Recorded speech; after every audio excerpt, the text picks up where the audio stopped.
Yes, I'm Don Willers, or Donovan Willers, and I was born and raised up in Nebraska, and a farm kid, and decided that after I went to 1 year of college, that I would go ahead and just enlist because I was going to be drafted if I didn't sometime in the next year or so. And so I enlisted to go to boot camp in San Diego, and I got down there and was started in January 7th of 1954. And I had kind of the pleasant boy of the group because I had boxed and wrestled, and so I was in good shape to go to boot camp. And the drill instructor one morning called me front and center and told me that I qualified to go to one of the academies, or the military would pay for 4 years of college and then I could get a commission.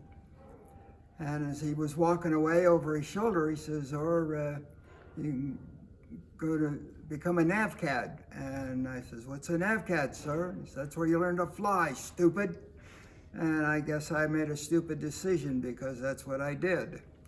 And so I entered flight training in class 22 of 1954. And on this day, the Marine Corps birthday, 65 years ago, I got my wings and commission. And so I've celebrated 65 wonderful years of being a Marine pilot, and also then retiring. And my Marine Corps history kind of gave me a little bit of time to fly with the airlines. But in the Marine Corps, I went through jet flight training for my final part at Beeville, Texas. And about a week before I was commissioned, and that they changed from going to an A4 squadron, of course flying jets, to flying ADs at Edenton, North Carolina. And so I got back there at the end of November and started getting special training to get in this great big prop airplane that was about the biggest single engine prop the military used. And I know it hauled more ordnance than any other one because it wasn't anything unusual to have over 8,000 pounds of ordnance on that airplane. In fact, I made a carrier takeoff with close to 12,000 pounds of ordnance just to see if we could do that, and we did. And the dry weight of the airplane was only just 13,000. So we kind of overstressed the limits, but that gave us a chance to know what we could do if need be. Also, they designated our squadron a special weapons squadron. And so we started getting long-range training at basically flat-hatting altitudes. So I've done a lot of legalized flat-hatting while we were doing that, because we'd go from Edenton, North Carolina, down to a water tower just north of Tampa, Florida.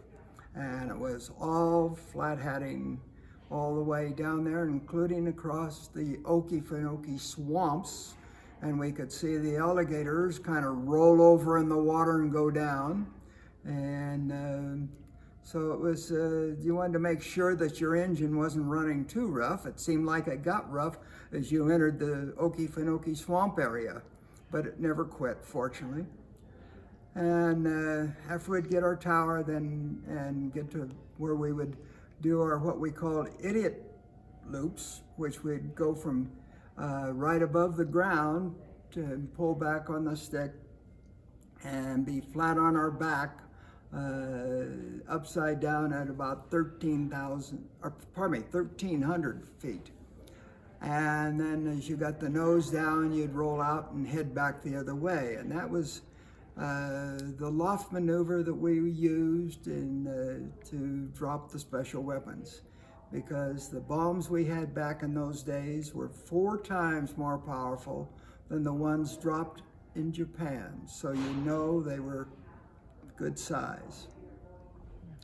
Then we were doing that quite a little, and of course we had to go aboard carriers and be carrier qualified. And when we were all carrier qualified aboard the Intrepid one time, well, that was right at the perfect time for the Suez Crisis. And probably some of you would know what the Suez Crisis of '56 was, where Egypt was sinking ships and in the canal and blocking the canal. They wanted to take it over because it was really controlled at that time by Great Britain and France. And but Eisenhower stepped in because they looked like they were going to go to war with a lot of lives lost. And they did kind of slow that down, but then he also went to Egypt and says, you better stop sinking ships in the canal or we'll blow you off the map. And we were on a carrier not very far away, and we had 8 people designated to be the first 4 sections that would go off the carrier. Hal Roth was going to be the leader, take the number 1 airplane, and went with a wingman. And I was going to be the number 2 leader, taking a wingman with me. And then Jerry Keyes and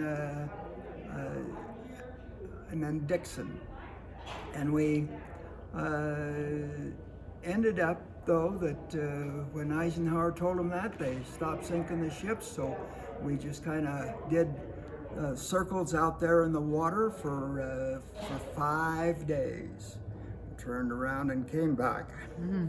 So, and that was really about the closest I came to a real active war during my career in the Marine Corps. And even though I know that the Vietnam time came up, but by that time I was not in that airplane anymore. In fact, in 1958, February of 1958, we got the the A4 and the Skyhawk, and so I got back into jets.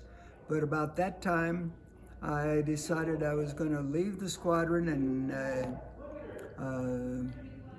go to another area, and so I did that, and I didn't care for that. And I also, during my time in the Marine Corps, I got to meet a couple of neat people, and one was Walter Cunningham, and as hopefully many of you would know, that he was an astronaut.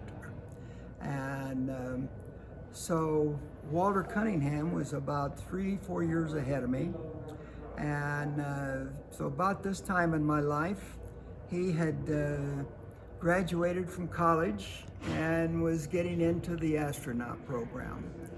And I thought, well, that sounded like a good idea. So I decided I would get out and stay in the reserve. And I was married and 3 kids at that time. And I would go to college and get a degree in aeronautics and astronautics.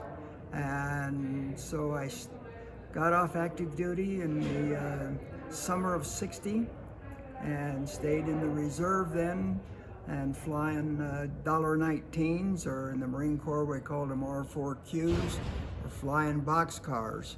And